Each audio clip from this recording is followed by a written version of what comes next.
Pemuda miskin rela mengamen 24 jam demi bisa beli obat untuk ibunya yang sakit. Namun saat mengamen di mobil mewah tiba-tiba seorang wanita dari dalam mobil berkata, "Anakku, aku ibu kandungmu." Halo semuanya, selamat datang di channel Jejak Inspirasi. Semoga kalian dalam keadaan sehat dan bahagia ya. Sebelum masuk ke ceritanya jangan lupa absen kalian dari mana saja ya. Klik tombol subscribe agar tidak ketinggalan cerita menarik selanjutnya. Kabut pagi masih menyelimuti kampung padat di pinggiran rel kereta. Di dalam sebuah bilik berukuran 3x4 meter, udara terasa pengap dan berat. Hanya suara nafas tersengal-sengal yang memecah kesunyian dini hari. Panji, pemuda berusia 20 tahun dengan mata yang tampak lebih tua dari usianya, duduk bersila di lantai semen yang dingin. Tatapannya tak lepas dari sosok yang terbaring di dipan kayu reot di hadapannya. Ibu Salma. Wajahnya yang biasanya ramah dan penuh senyum kini pucat pasi. Keringat dingin membasahi pelipisnya yang beruban, dan setiap tarikan nafasnya seperti perjuangan. Tangan Panji menggenggam erat tangan ibu angkatnya itu, merasakan kulit yang kering dan panas membara. "Bertahan, Bu. Panji akan cari jalan," bisiknya. Suaranya parau oleh rasa takut yang menggelayuti hatinya sejak 3 hari lalu. 5 botol obat tetes habis, 3 kali pijat kerokan, dan 2 kunjungan ke dukun patah tulang, semua tak membawa perubahan. Hingga kemarin, seorang mantan perawat yang kini berjualan gorengan di ujung gang memaksa mereka pergi ke puskesmas. Diagnosisnya, pneumonia berat yang sudah menginfeksi kedua paru-paru.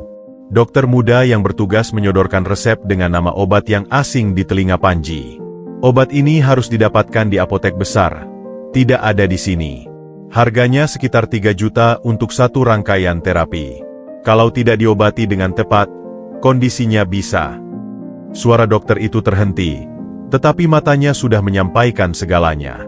3 juta. Angka itu bergema di kepala Panji seperti lonceng kematian. Di dalam kaleng bekas biskuit yang disembunyikan di balik gentong air, mereka hanya punya Rp170.000. Itu pun harus bertahan untuk makan 2 minggu ke depan. Matanya beralih ke sudut ruangan.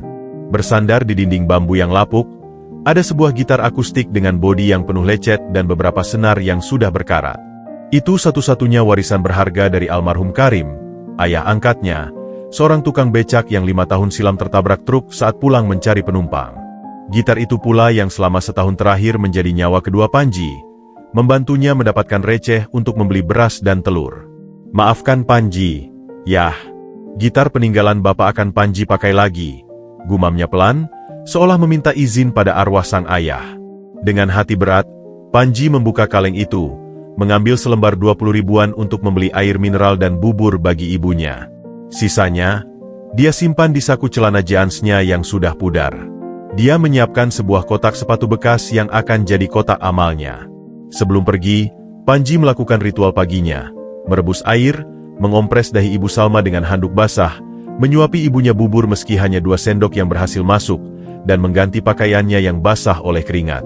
Setiap gerakan dilakukannya dengan penuh kelembutan, mengingatkan pada bagaimana ibu ini merawatnya saat dia demam tinggi di masa kecil dulu. "Ibu tidur saja. Panji pergi cari rezeki. Nanti malam, kita pasti bisa beli obatnya," ucap Panji, mencium kening Ibu Salma yang masih membara.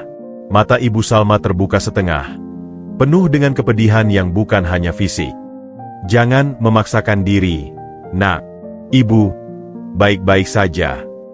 Kalimat itu justru menguatkan tekad Panji. Dia mengenakan jaket hoodie terbaiknya, yang sudah berwarna abu-abu kusam, menggendong gitar, dan membawa kotak sepatu. Di pintu, dia menoleh sekali lagi. Cahaya dari bohlon 5 watt yang redup menyinari wajah Ibu Salma yang tertidur kembali, lesu. Bayangan ketakutan yang paling dalam menyelinap di hatinya. Apakah ini terakhir kalinya dia melihat ibunya masih bernafas? Dia menggigit bibirnya kuat-kuat, mengusir pikiran itu. 24 jam, tekadnya mengeras. Apapun yang terjadi, aku akan mengamen selama 24 jam penuh. Tidak akan berhenti sebelum uangnya terkumpul. Langkahnya meninggalkan rumah kontrakan itu terasa seperti meninggalkan separuh jiwanya. Kampung mulai bangun. Suara ceret, tangis bayi, dan obrolan ibu-ibu yang mencuci di pancuran umum memenuhi udara. Beberapa tetangga meliriknya dengan rasa kasihan yang diselubungi ketidakpedulian. Mereka tahu keadaan Ibu Salma. Tetapi siapa lagi yang bisa membantu di kampung miskin seperti ini? Panji berjalan menuju halte bus terdekat. Target pertamanya, para komuter yang berangkat kerja. Dia menemukan tempat di bawah jembatan penyeberangan, menarik nafas dalam-dalam, dan mulai memetik senar gitar. Lagu pertama yang keluar dari bibirnya adalah lagu Keroncong Lawas, Bintang Kecil, lagu yang selalu dinyanyikan Ibu Salma untuk meninabobokannya dahulu. Suaranya, yang jernih dan berkarakter, mulai menarik perhatian beberapa orang. 1-2 koin 500-an mendarat di kotaknya. Masih sangat jauh. Tapi Panji tersenyum tipis. Ini baru awal. Perjalanan 24 jamnya baru saja dimulai. Di depan, matahari mulai naik, menyinari kota besar yang tak pernah tidur ini. Kota yang sama kerasnya dengan penyakit yang menggerogoti ibu satu-satunya, dan sama sulitnya dengan 3 juta rupiah yang harus dia kumpulkan sebelum fajar esok hari. Matahari naik perlahan, mengubah langit kelabu menjadi biru pucat yang diselingi jingga. Di bawah jembatan penyeberangan, suara Panji mulai menyatu dengan deru lalu lintas yang semakin ramai. Bintang Kecil berganti menjadi Himne Untuknya dari Sheila on 7. Lalu, Sebelah Mata dari Dewa 19.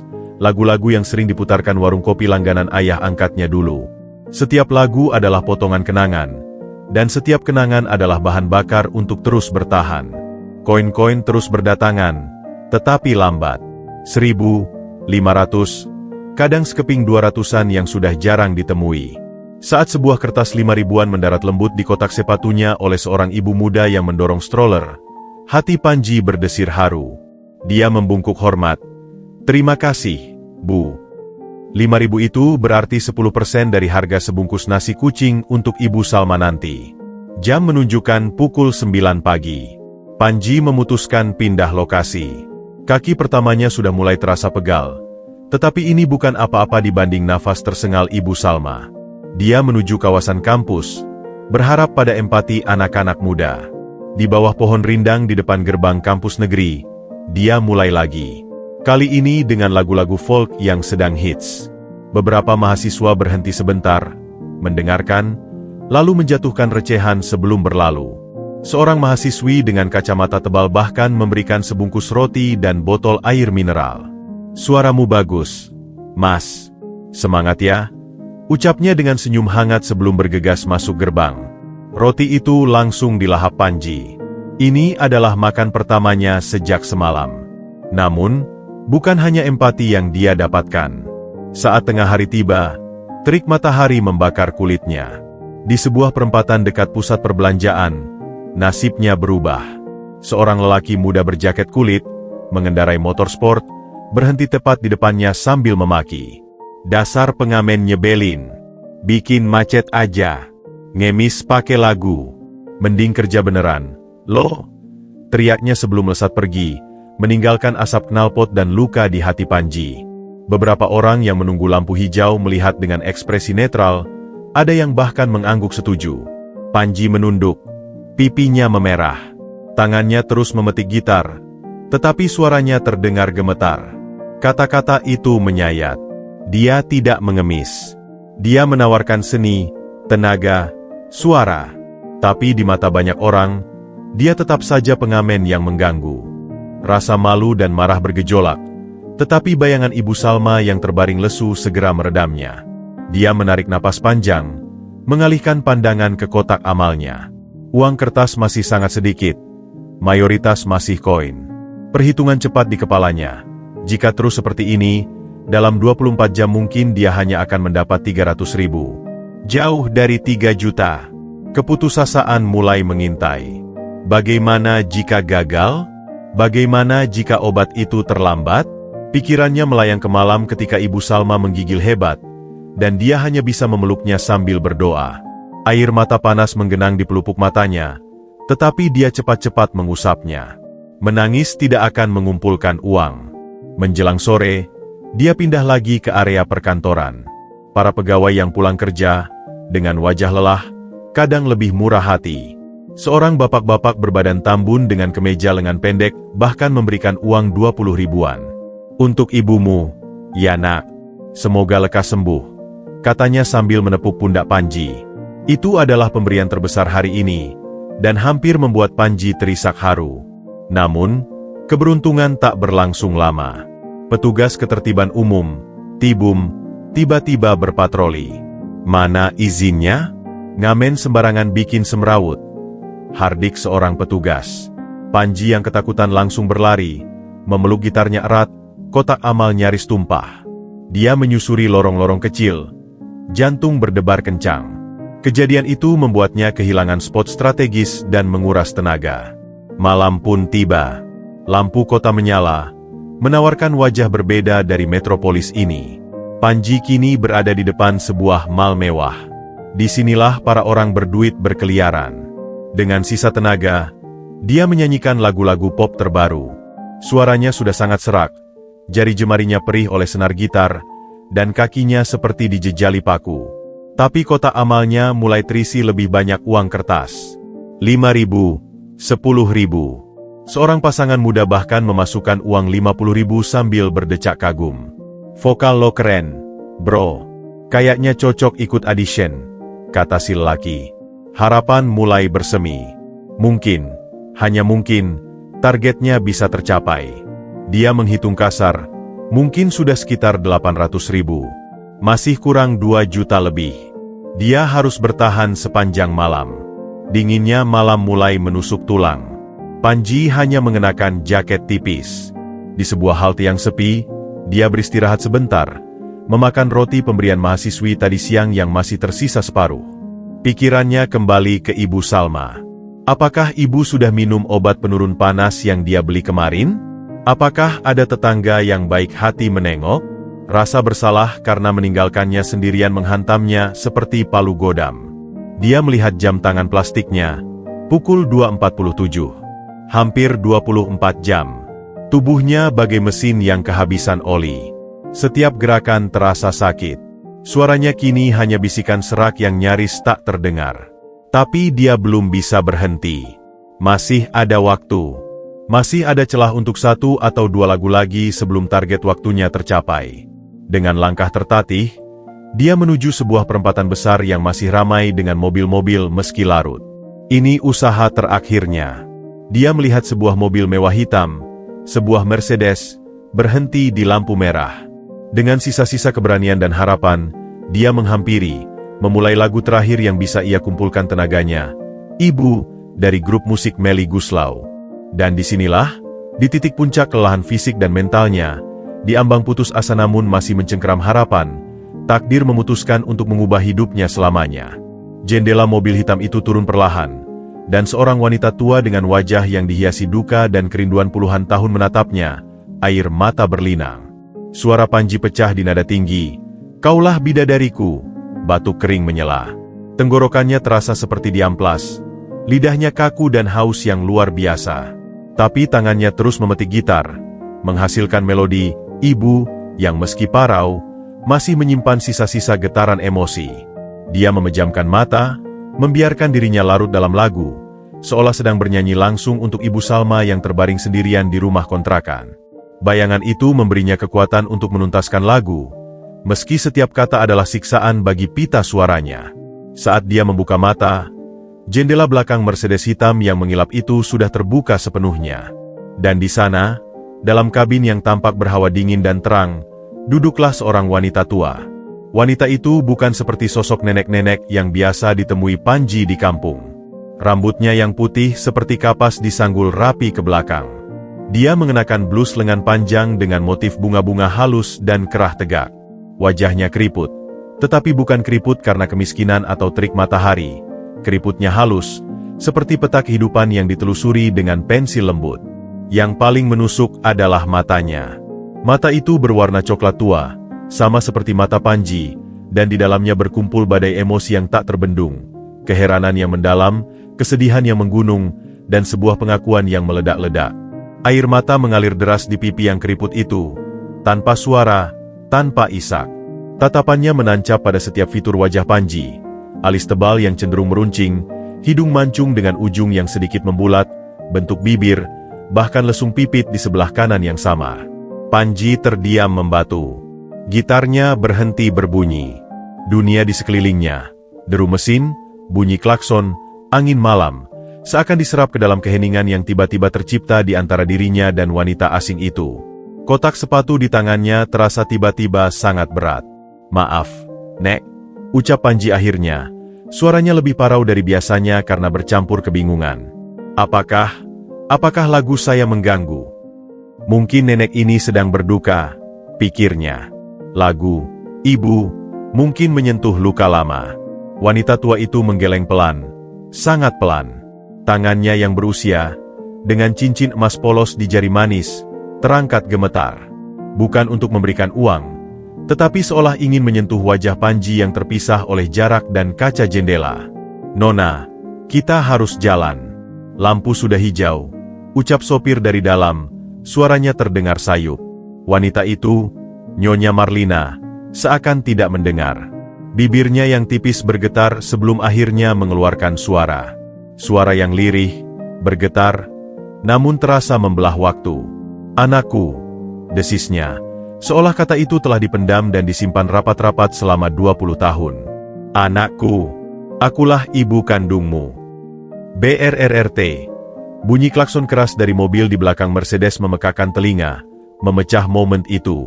Sopir terpaksa melajukan mobil sedikit ke depan, lalu menepi di bahu jalan yang agak sepi, beberapa meter dari tempat Panji berdiri. Panji tidak bergerak. Kata-kata itu menggantung di udara dingin fajar, menusuk-nusuk telinganya seperti pisau tumpul. Otaknya, yang sudah lelah dan penuh dengan perhitungan uang serta kekhawatiran akan Ibu Salma, menolak untuk memproses. Ibu kandung, itu adalah konsep yang tidak pernah nyata dalam hidupnya. Ibu baginya adalah Salma. Titik. Wanita yang memeluknya saat mimpi buruk, yang mengajari dia membaca dengan koran bekas, yang tangannya kasar mencucikan baju tetangga demi bisa membeli seragam sekolahnya. Lalu siapa wanita asing di dalam mobil mewah ini? Apa yang Nek bilang? Tanya Panji, langkahnya mendekat tanpa sadar. Ada rasa takut yang tiba-tiba membeku di dadanya. Marlina sudah membuka pintu mobil. Dia keluar dengan anggun meski tubuhnya tampak goyah oleh emosi. Sekarang, di bawah cahaya lampu jalan yang kuning, Panji bisa melihatnya lebih jelas. Ada kemiripan. Itu yang membuat dadanya sesak. Bentuk rahang, lekuk mata, ada sesuatu yang familiar yang membuatnya ingin menyangkal tapi tidak bisa. Kamu adalah anak laki-laki saya. Anak yang saya lahirkan 20 tahun lalu. Kamu memiliki tahi lalat berbentuk seperti kacang di punggung sebelah kiri, tepat di bawah tulang belikat. Ujar Marlina, suaranya semakin jelas, lebih tegas, seolah mengeluarkan bukti yang telah dihafalnya ribuan kali. Panji tercekat. Itu benar. Hanya Ibu Salma dan almarhum ayah angkatnya yang tahu tentang tahi lalat itu. Rasa pusing melanda. Dunia mulai berputar. Tidak mungkin. Bata Panji mundur selangkah. Ibu saya, Ibu Salma, ada di rumah. Beliau sedang sakit keras. Saya harus mengumpulkan uang untuk obatnya. Kalimat itu keluar seperti tameng, mengingatkannya pada misi utamanya, pada realitas yang sedang dia hadapi. Kenyataan itu lebih konkret, lebih mendesak, daripada klaim wanita asing ini. Marlina mengangguk. Air matanya masih tak henti. Dari tas tangan kulitnya, dengan tangan gemetar, dia mengeluarkan sebuah dompet tua. Dari balik plastik laminating yang sudah menguning, dia mengeluarkan sebuah foto. Ini, katanya, menyodorkan foto itu ke hadapan Panji. Panji, dengan rasa berat yang luar biasa, menerimanya. Dalam cahaya yang redup, dia melihat sebuah foto berwarna yang sudah memudar. Seorang wanita muda, cantik, dengan senyum bahagia, memangku seorang bayi yang hanya dibedong kain putih. Wajah wanita muda itu jelas-jelas adalah versi muda dari Nyonya Marlina. Dan di sebelahnya, berdiri dengan ekspresi cemas namun penuh kasih, adalah seorang perempuan lain. Wajah itu begitu dikenal, lebih muda, rambutnya masih hitam legam, tetapi sorot matanya sama, lembut dan kuat. Itu adalah Ibu Salma. Di sudut foto, tertulis tulisan tangan yang sudah memudar. Marlina, Salma, dan Galang. Usia 3 bulan. 2004. Galang. Panji membacanya pelan. Nama itu asing, tapi entah mengapa, menimbulkan getaran aneh di hatinya. "Itu nama pemberian saya untukmu," bisik Marlina. "Panji adalah nama yang diberikan Salma untuk menyembunyikanmu." Kotak sepatu berisi uang yang diperjuangkannya seharian penuh jatuh dari genggaman Panji, berceceran di aspal. Uang kertas dan koin berserakan. Tapi Panji tidak peduli. Dia memandangi foto itu, lalu memandangi wanita tua di hadapannya, lalu pikirannya melayang ke sosok Ibu Salma yang terbaring sakit. Kebingungan yang begitu besar, amarah yang belum terbentuk, kesedihan yang tumpang tindih, dan rasa hianat yang samar-samar, semuanya membeludak bersamaan. Siapa sebenarnya Ibu Salma selama ini? Kenapa semua ini disembunyikan? Dan yang paling mendesak, jika Nyonya Marlina ini adalah ibunya, lalu siapakah wanita yang selama 20 tahun dia panggil ibu, yang sekarang sedang sekarat di rumah, menunggu uang dari jerih payahnya? Apakah semua pengorbanannya, semua cintanya, semua cerita masa kecil mereka, apakah itu semua dibangun di atas kebohongan? Saya tidak mengerti, ucap Panji, suaranya pecah. Dia merasa seperti tenggelam, dan klaim wanita tua ini adalah arus deras yang mencoba menyeretnya ke dasar laut yang gelap. Dinginnya kabin Mercedes menusuk tulang Panji yang hanya berbalut jaket tipis. Namun, rasa dingin itu tidak ada artinya dibandingkan dengan badai yang mengamuk di dalam kepalanya. Dia duduk kaku di kursi belakang yang mewah. Kotak sepatu dan gitarnya direngkuh erat di pangkuannya seolah itu satu-satunya pegangan di dunia yang tiba-tiba goyah ini. Di sebelahnya, Nyonya Marlina masih sesekali menyeka air mata dengan sapu tangan putih halus, namun ekspresinya sudah berubah menjadi urgensi yang tegas. "Kepada Rumah Sakit Mayapada, di Jalan Gatot Subroto. Cepat, tapi hati-hati," perintah Marlina pada sopirnya. Suaranya berwibawa, berbeda dengan nada lirih dan penuh emosi tadi. Sopir itu mengangguk, dan mobil meluncur mulus menyusuri jalan yang mulai terang oleh fajar. Panji memandang keluar jendela. Kota yang baru saja menjadi medan pertempurannya selama 24 jam kini terlihat asing. Lampu-lampu neon toko dan billboard raksasa berpendar, menciptakan bayangan-bayangan aneh yang seperti mencerminkan kekacauan batinnya. "Ceritakan," ucap Panji tiba-tiba, tanpa menoleh. Suaranya datar, penuh kelelahan. "Ceritakan segalanya. Dari awal." Marlina menarik napas panjang, memandangi profil Panji yang keras. Dia melihat kelelahan ekstrim di wajah muda itu, tetapi juga keteguhan yang membuat hatinya tersayat. Dia memulai, kata-katanya terukur, seperti kisah yang telah dia ulangi dalam hati ribuan kali. "Dulu, keluargaku cukup terpandang di sini. Bisnis ekspor-impor. Aku menikah dengan Handoko, ayahmu, karena perjodohan keluarga." Matanya berkaca-kaca lagi. Dia bukan pria yang baik. Keras, haus kekuasaan, dan sangat posesif. Yang dia pedulikan hanya warisan dan reputasi. Panji tetap diam, tapi tangannya menggenggam gitar lebih erat. "Ketika aku mengandungmu, adalah saat-saat terbahagiaku. Tapi saat kau lahir, ada masalah. Dokter mengatakan ada kemungkinan kau mengidap kondisi jantung bawaan yang serius. Handoko, dia marah besar. Menganggapmu aib, produk cacat, yang akan mempermalukan keluarga. Dia ingin melepasmu." Suara Marlina tercekat pada kata, "melepas." "Menyuruhku memberi kau pada panti asuhan, atau lebih buruk lagi. Dia bilang, kita bisa punya anak lain yang sempurna." Panji menutup matanya. Sebuah gambar mengerikan muncul. Seorang bayi yang tidak diinginkan, dibuang karena dianggap cacat. "Aku hampir gila. Aku tidak bisa." Di saat itulah, Salma muncul. Dia adalah asisten rumah tanggaku yang paling setia. Sudah bekerja sejak aku masih gadis. Dia melihat penderitaanku. Suatu malam, saat Handoko sedang pergi keluar kota, Salma datang ke kamarku. Dia bilang, "Nona, berikan bayi itu pada saya. Saya akan bawa dia pergi, jauh dari sini. Saya akan rawat dia seperti anak saya sendiri. Saya punya sepupu di kota lain. Lebih baik dia hidup sederhana dengan cinta, daripada tinggal di sini dengan penolakan." Marlina berhenti, menghimpun keberanian. Aku adalah ibu yang lemah, Nak. Aku takut pada suamiku. Aku takut pada skandal. Dan yang paling egois, aku takut kehilangan kemewahan dan status yang kubangun. Jadi, dengan hati yang hancur, aku setuju. Panji membuka matanya, memandangi wajah Marlina yang penuh penyesalan. Ada amarah yang mulai membara di dadanya, tapi juga belas kasihan yang tak diundang. Salma pergi malam itu juga. Hanya membawa kamu, sedikit uang yang kuselamatkan dari uang belanja, dan selembar foto ini. Marlina menunjuk foto di tangan Panji. Dia berjanji akan mengirim kabar jika sudah aman. Tapi Handoko segera tahu. Dia murka. Dia mengancam akan melacak dan menyelesaikan masalah jika aku berani mencari. Dia mengontrolku ketat. Salma sangat pintar. Dia tidak pernah mengirim kabar. Dia menghilang begitu saja. Mobil melintas di bawah sebuah jembatan penyeberangan, tempat Panji mungkin pernah mengamen. Ironi itu terasa pahit. Bertahun-tahun aku hidup dalam penjara emas dan penyesalan. Hatiku mati. Bisnis keluarga mulai merosot karena keserakahan Handoko. Perlahan-lahan, pengaruhnya memudar.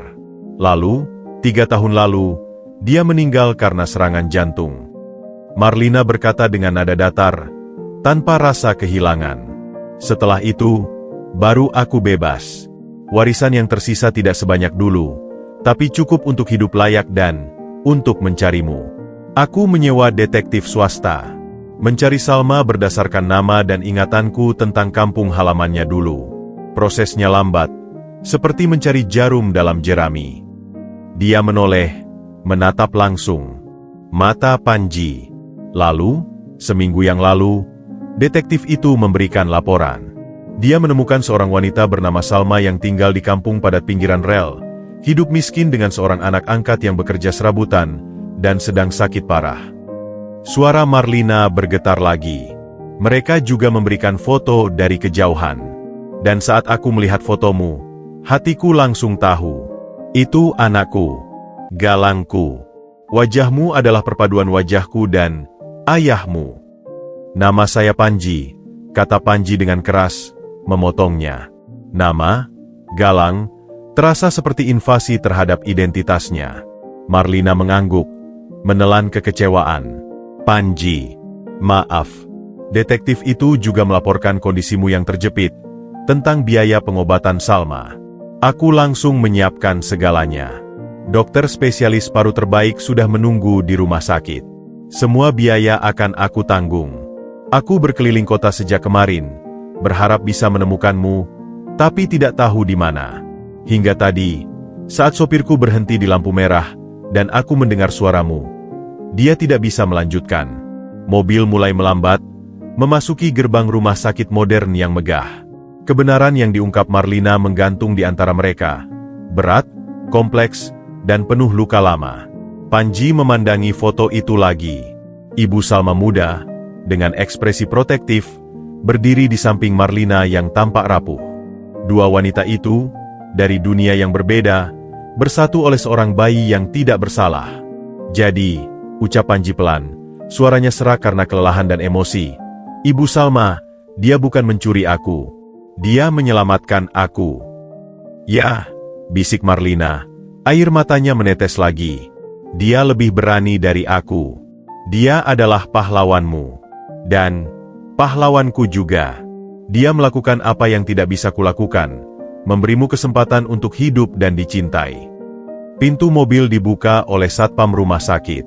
Panji melihat gedung tinggi yang berkilauan. Di sini, obat yang mustahil dia dapatkan akan tersedia. Tapi di dalam hatinya, kebingungan justru semakin menjadi. Jika Marlina adalah ibu kandungnya yang penuh penyesalan, dan Salma adalah penyelamatnya yang penuh pengorbanan, lalu di manakah tempatnya? Siapa dirinya sebenarnya?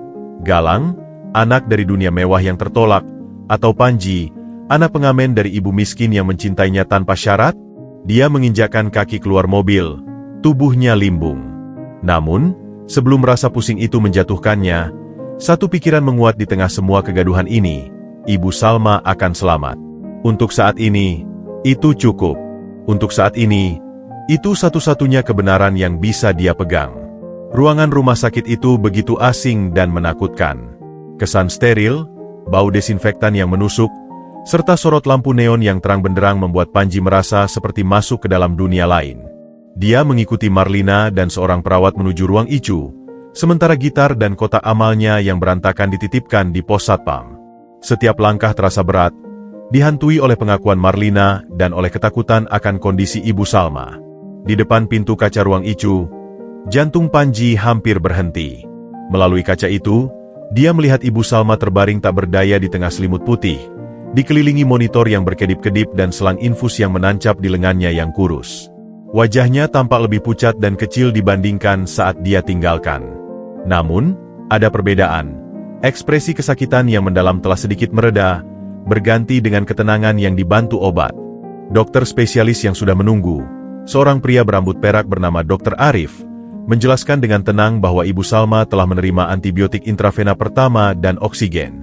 Kami masih mengobservasi, tapi respons awalnya baik. Infeksinya berat, tapi masih bisa ditangani, ujarnya, melegakan sedikit beban di dada Panji. Marlina mengangguk, berbisik pada Dr. Arif, sementara Panji tidak bisa melepaskan pandangannya dari sosok di balik kaca. Ibu yang satu-satunya dia kenal.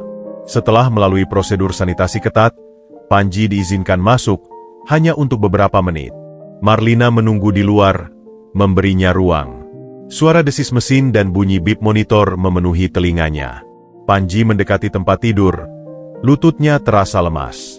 Perlahan, dia meraih tangan Ibu Salma. Dingin, tapi masih ada kehangatan samar di bawahnya. Ibu, bisiknya, suaranya serak dan gemetar. Panji di sini. Bulu mata Ibu Salma yang tertutup bergetar perlahan. Dengan usaha yang luar biasa, matanya terbuka setengah. Sorot matanya redup, kabur oleh obat-obatan, tetapi saat melihat Panji, sebuah cahaya kecil muncul. Nak.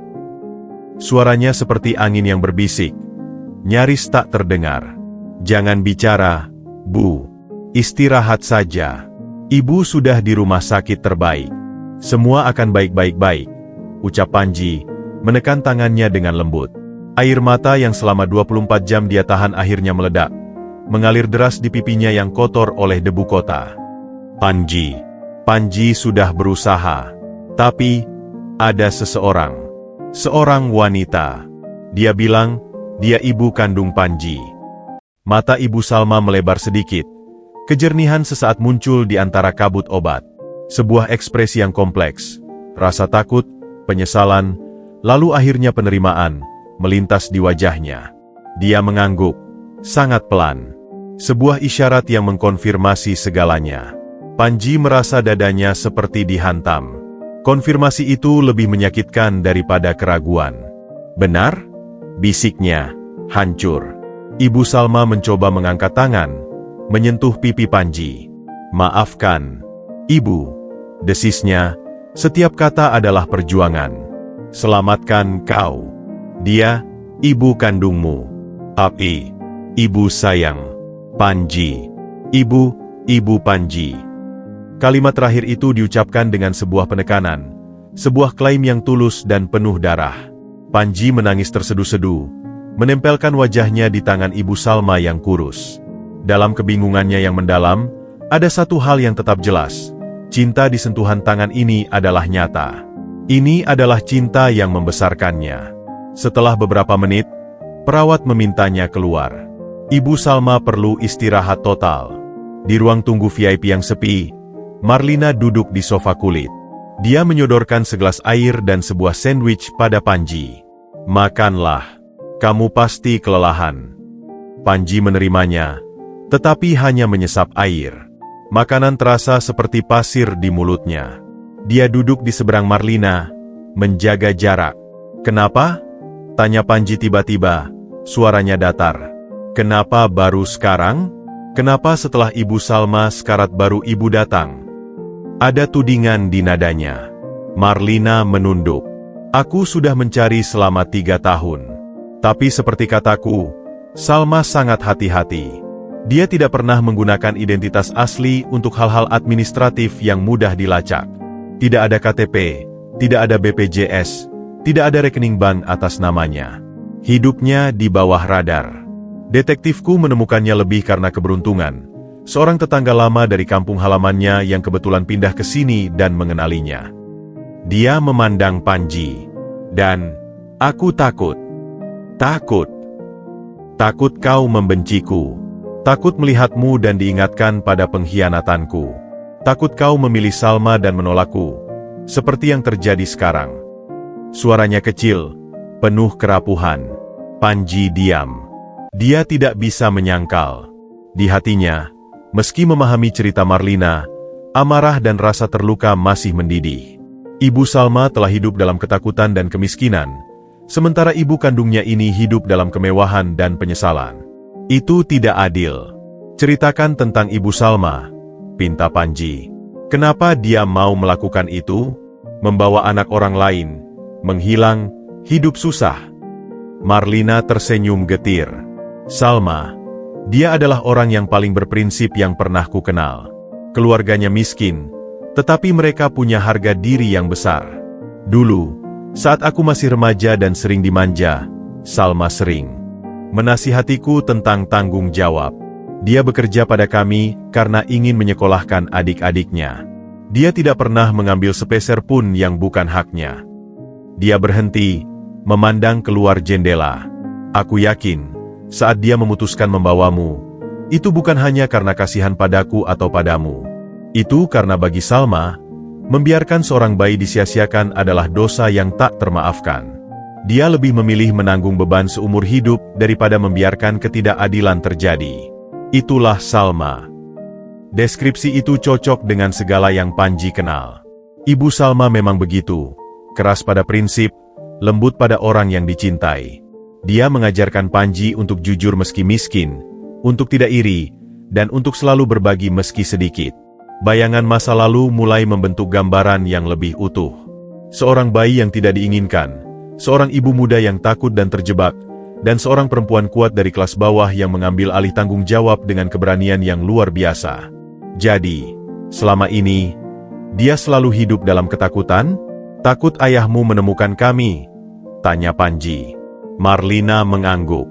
Itu salah satu alasan dia tidak pernah membangun kehidupan yang stabil atau mendaftarkan dokumen resmi. Dia selalu siap untuk pergi. Bahkan pindah beberapa kali. Menurut detektifku, hidupmu yang berpindah-pindah saat kecil, itu bukan kebetulan.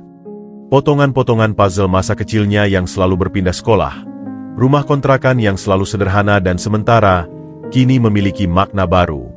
Itu bukan hanya karena kemiskinan, tetapi juga karena strategi penyelamatan. Panji menarik napas panjang. Kelelahan fisik dan emosional mulai mencapai puncaknya. Di hadapannya ada dua kebenaran. Dirinya adalah Galang, anak yang diselamatkan dari penolakan, dan dirinya juga adalah Panji, anak yang dibesarkan dengan pengorbanan tanpa pamrih. Kedua identitas itu bertarung dalam dirinya. Ibu, ucap Panji pada Marlina, tapi kata itu terasa asing di lidahnya. Saya butuh waktu. Ibu Salma, dia adalah ibu saya. Mungkin bukan dari darah, tapi dari segala hal yang lain. Itu tidak akan berubah. Marlina mengangguk. Ekspresinya sedih namun menerima. Aku mengerti. Aku tidak berhak meminta lebih. Aku hanya ingin membantumu sekarang. Dan membantunya. Salma. Pada saat itu, Dr. Arif keluar dan mendekati mereka. Kabar baik. Kondisinya stabil. Kami akan memindahkannya ke ruang perawatan intensif non-ICU dalam beberapa jam jika terus membaik.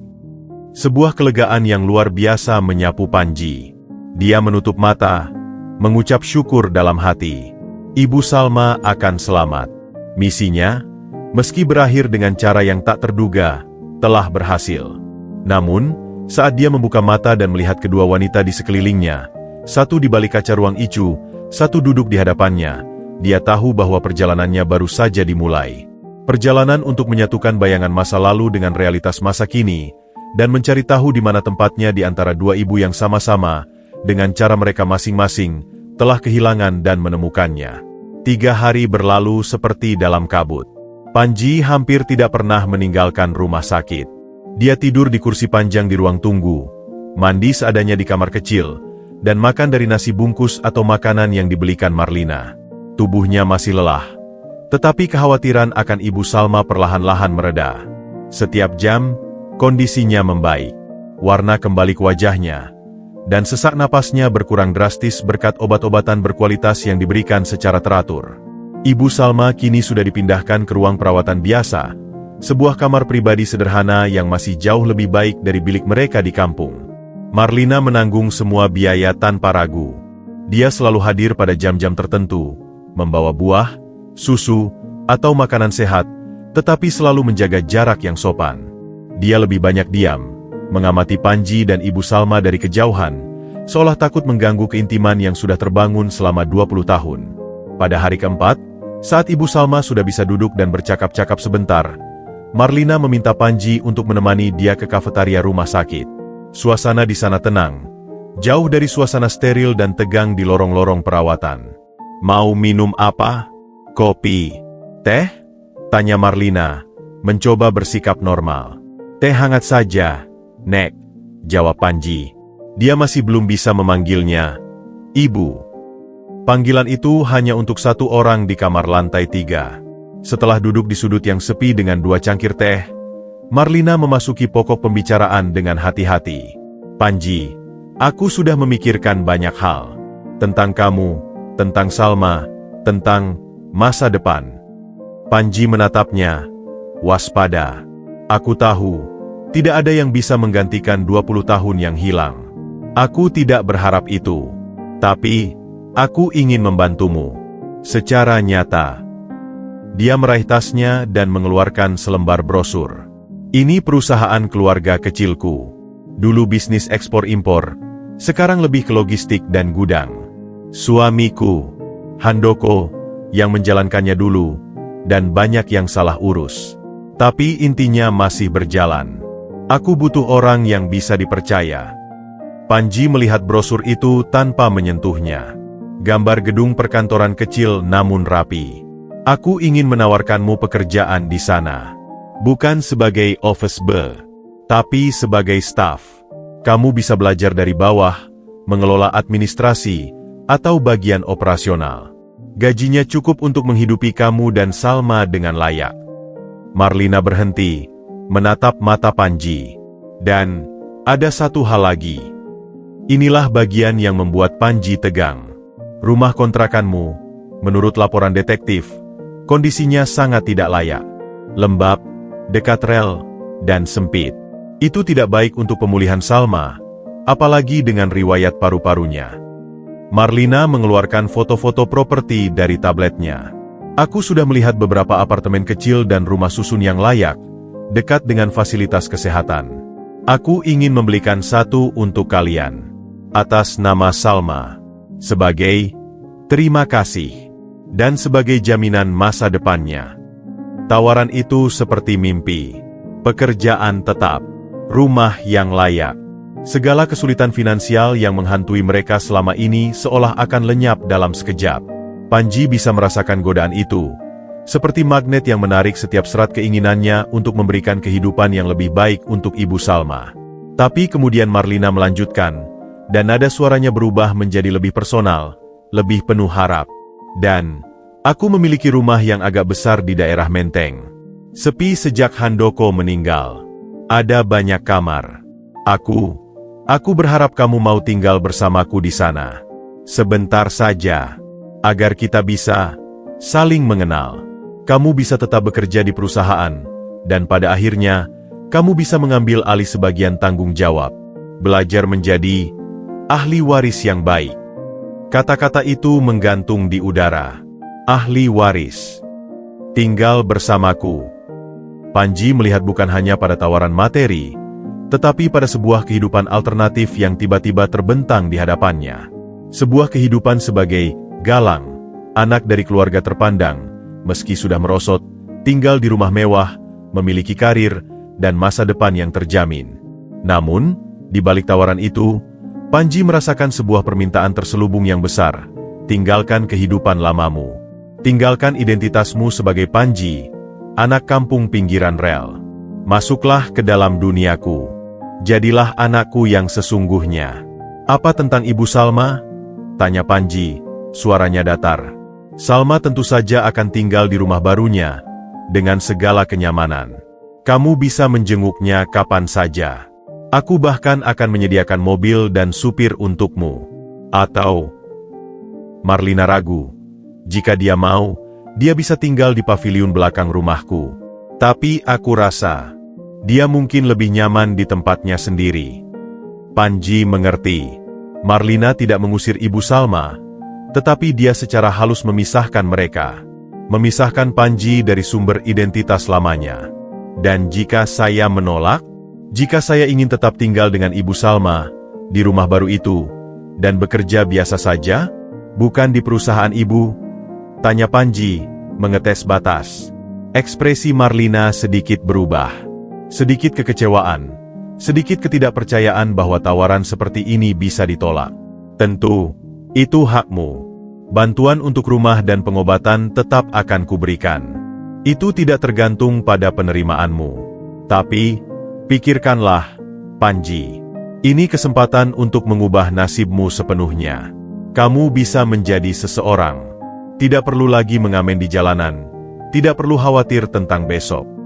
Menjadi seseorang, kata-kata itu menyakitkan. Apakah selama ini, sebagai Panji anak Ibu Salma, dia bukan seseorang? Boleh saya berpikir dulu, ucap Panji akhirnya, menghindari konfrontasi langsung. Tentu, Nak. Tentu saja. Marlina tersenyum, tetapi senyum itu tidak sampai ke matanya. Dia berharap keputusan yang cepat, sebuah penyatuan yang segera. Saat Panji kembali ke kamar Ibu Salma, pikirannya penuh dengan konflik. Dia melihat ibunya yang sedang tidur nyenyak. Wajahnya sudah damai. Ibu Salma yang selalu berkata, "Yang penting kita jujur dan cukup." Apakah cukup itu termasuk menolak tawaran yang bisa mengangkat mereka dari kemiskinan? Duduk di samping tempat tidur, Panji memegangi tangan Ibu Salma. Tangannya yang kasar, dengan kapalan di setiap jari, adalah bukti nyata dari kehidupan yang dijalani untuknya. Bisakah dia meninggalkan semua ini untuk kehidupan yang mudah? Atau, apakah menerima tawaran Marlina justru bentuk pengkhianatan tertinggi? Dan di lubuk hatinya, ada pertanyaan yang lebih mengganggu. Apakah keinginannya untuk menerima tawaran itu, untuk punya rumah bagus, pekerjaan, mobil, adalah keinginan yang wajar? Ataukah itu bukti bahwa dia memang anak darah biru yang secara alami tertarik pada kemewahan? Seperti yang dikatakan Handoko dulu, tawaran itu memang menggoda. Tapi harganya mungkin adalah jiwa Panji yang sebenarnya. Dan dia belum siap untuk menjualnya. Belum. Fajar hari kelima menyinari kamar rumah sakit dengan cahaya keemasan yang lembut. Ibu Salma sudah bisa duduk di atas tempat tidur, ditemani bantal-bantal yang menopang punggungnya. Wajahnya masih pucat, tetapi sorot matanya telah kembali. Sorot penuh perhatian yang selalu mampu membaca jiwa Panji bahkan sebelum dia berbicara. Dia menyaksikan kegelisahan itu. Cara Panji mondar-mandir di kamar, jari jemarinya tak henti mengetuk-ngetuk pinggiran meja, tatapannya yang sering kosong menerawang keluar jendela. Kerutan di dahi Panji lebih dalam dari yang dia ingat. Ada yang mengganjal di hati. "Nak?" tanya Ibu Salma akhirnya. Suaranya masih lemah namun jelas. Seperti batu di sungai, menghalangi aliran pikiranmu. Panji berhenti, menghampiri tempat tidur. Dia tidak bisa berbohong pada Ibu Salma. Tidak pernah bisa. "Ibu Marlina," dia menawarkan sesuatu. "Ceritakan," ujar Ibu Salma, menyiapkan diri. Dia sudah menduga ini akan terjadi. Panji duduk, menceritakan dengan detail tentang pekerjaan di perusahaan, rumah baru yang akan dibelikan atas nama Ibu Salma, dan tawaran untuk tinggal bersama Marlina di rumah besar, belajar menjadi ahli waris. Dia mencoba menyampaikannya dengan netral, tetapi getaran di suaranya mengungkapkan badai di dalamnya. Setelah Panji selesai, kamar menjadi hening beberapa saat. Hanya suara AC yang berdengung pelan. Kemudian, Ibu Salma menarik napas panjang. "Itu tawaran yang sangat baik, Nak. Kesempatan yang tidak datang dua kali." Dia memandang Panji dengan mata yang tiba-tiba berkaca-kaca, tetapi penuh ketegasan. "Kamu harus menerimanya." Panji terkejut. Dia mengharapkan penolakan, kecemburuan, atau setidaknya kesedihan. Bukan dorongan yang begitu langsung. "Menerima," Semuanya, termasuk tinggal dengannya. Terutama itu, jawab Ibu Salma. Dadanya naik turun sedikit lebih cepat. Dia adalah darah dagingmu, Panji. Dia merindukanmu selama 20 tahun. Dia ingin mengenalmu, ingin memastikan masa depanmu aman. Itu naluri seorang ibu. Tapi ibu adalah ibu saya, bantah Panji. Suaranya meninggi karena emosi. Ibu yang merawat saya saat sakit, yang mengajari saya, yang berkorban untuk saya. Ibu Marlina, dia hanya melahirkan saya, lalu melepaskan saya. Jangan berkata begitu, tegur Ibu Salma, lebih keras dari yang dia kira. Sebuah batuk pendek menyela. Setelah tenang, dia melanjutkan dengan nada lebih lembut namun penuh keyakinan. Dia tidak melepaskan MU. Dia menyerahkan MU padaku untuk diselamatkan. Itu berbeda. Dan rasa sakit yang dia tanggung karena kehilanganmu selama 20 tahun, itu lebih dari cukup sebagai hukumannya. Panji menggeleng, merasa dunia tidak adil. Jadi ibu ingin saya pergi? Tinggalkan ibu sendirian di rumah baru yang asing. Ibu tidak akan sendirian. Ibu punya kenangan, punya doa, dan punya keyakinan bahwa anak ibu akan menjalani hidup yang layak. Ibu Salma meraih tangan Panji, menggenggamnya erat. Nak, selama 20 tahun, setiap hari ibu takut. Takut kita ketahuan, takut kamu sakit dan tidak ada biaya, takut masa depanmu suram. Takut pengorbanan ini sia-sia. Air matanya akhirnya menetes. Sekarang, ketakutan itu bisa berakhir. Marlina bisa memberikan apa yang tidak pernah bisa ibu berikan. Keamanan, pendidikan yang baik, jaringan, masa depan yang terjamin. Ibu bisa pergi dengan tenang suatu hari nanti, tahu bahwa kamu akan baik-baik saja. Jangan bicara seperti itu. Ibu tidak akan pergi. Panji membantah, hatinya seperti diremas. Dia mendengar pengorbanan di balik kata-kata Ibu Salma. Ini bukan tentang melepaskan, ini tentang pengorbanan terakhir, dan yang terbesar, dari seorang ibu, melepaskan anaknya untuk kebaikan anak itu sendiri, meski hatinya tercabik-cabik. Panji, dengarkan ibu, desis Ibu Salma, memastikan mata mereka bertemu. Ibu mencintaimu lebih dari nyawa ibu sendiri. Karena itulah, ibu harus melepaskanmu jika itu yang terbaik untukmu. Menerima tawaran ini bukan berarti kamu mencintai ibu kurang. Itu berarti kamu menggunakan akal sehatmu. Tapi bagaimana dengan perasaan saya? Suara Panji pecah. Saya merasa seperti dikoyak. Jika saya menerima, rasanya seperti mengkhianati ibu. Seperti mengatakan bahwa pengorbanan ibu selama ini tidak cukup, sehingga saya perlu bantuan dari orang lain. Ibu Salma tersenyum getir, mengusap pipi Panji yang basah. Kamu anak yang terlalu banyak berpikir. Pengorbanan ibu tidak akan pernah tidak cukup. Itu adalah semua yang ibu punya, dan ibu memberikannya dengan sukacita. Tapi sebagai seorang ibu, ibu tidak ingin kamu terjebak dalam pengorbanan itu selamanya. Ibu ingin kamu terbang lebih tinggi. Biarkan Marlina menjadi sayap yang membawamu ke tempat yang tidak bisa ibu jangkau. Perselisihan mereka bukanlah pertengkaran yang keras. Itu adalah benturan antara dua jenis cinta yang sama-sama kuat.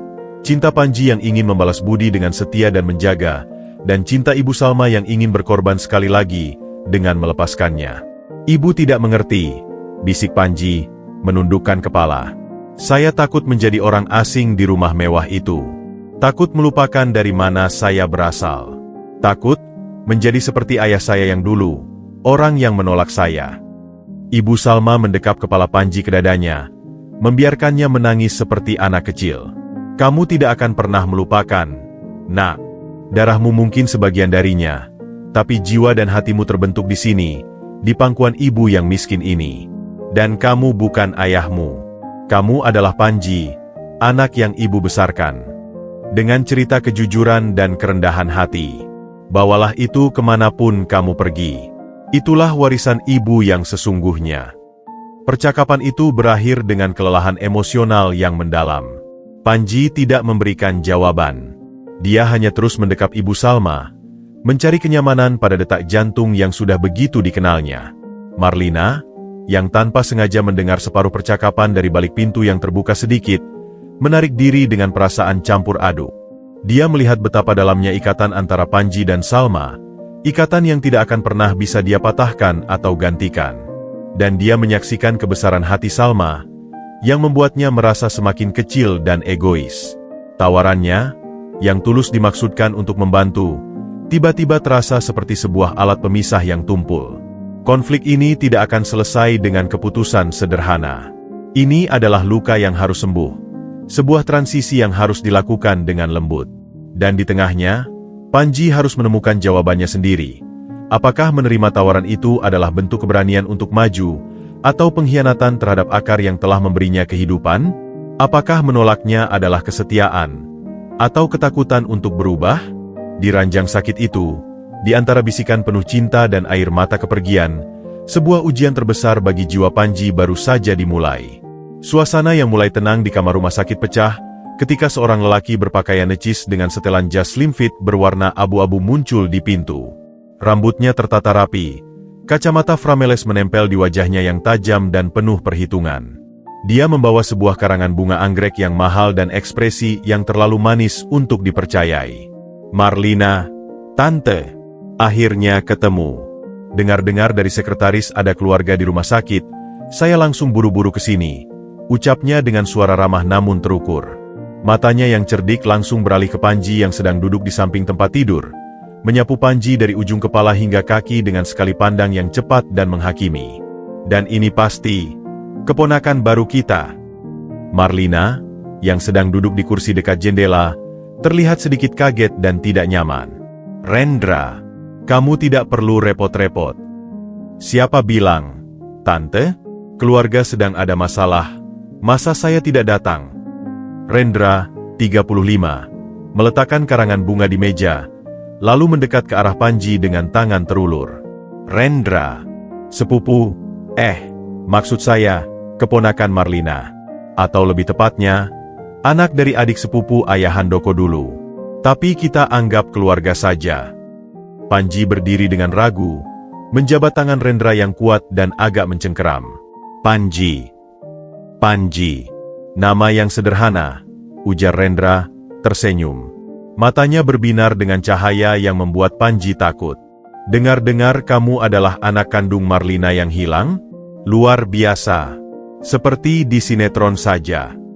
Komentar itu terdengar ringan, namun terasa seperti silet terselubung. Ibu Salma di tempat tidur menarik selimutnya sedikit lebih tinggi. Instingnya sebagai seorang ibu yang melindungi langsung berdetak kencang. Rendra tidak butuh waktu lama untuk menunjukkan motif sebenarnya. Setelah basa-basi singkat tentang kondisi kesehatan Ibu Salma, dia mengajak Marlina untuk berbicara sebentar di luar tentang urusan perusahaan.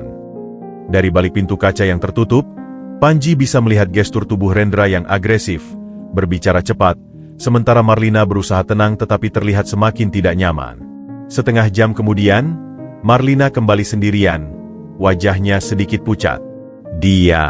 Rendra itu, sedikit temperamental soal warisan dan bisnis keluarga. "Jangan terlalu dipikirkan," katanya berusaha meyakinkan, tetapi kegelisahannya terbaca jelas.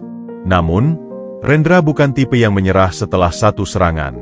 Keesokan harinya, ketika Panji memutuskan untuk pulang sebentar ke rumah kontrakan untuk mengambil pakaian dan beberapa barang Ibu Salma, dia merasakan ada yang aneh. Beberapa tetangga yang biasanya ramah menyapa, tiba-tiba menghindari kontak mata.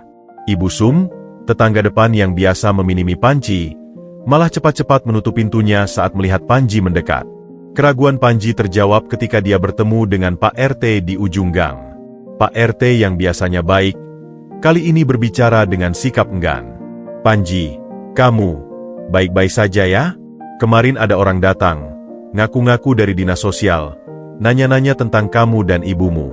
Tentang asal-usul, tentang pekerjaan, apakah pernah bermasalah dengan hukum?" Pak RT menurunkan suaranya. Katanya sih mau bantu, tapi caranya mencurigakan. Lalu dia juga, enggak, sudahlah. "Juga apa, Pak?" desak Panji. "Ya," dia bilang, "hati-hati sama orang yang tiba-tiba dapat rezeki nomplok. Kadang itu dari sumber yang nggak jelas. Bilangnya kamu mungkin terlibat hal-hal yang nggak baik buat dapetin duit buat obat ibumu. Ngarang aja sih."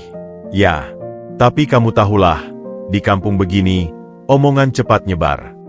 Panji merasa darahnya mendidih. Rendra. Pasti dia.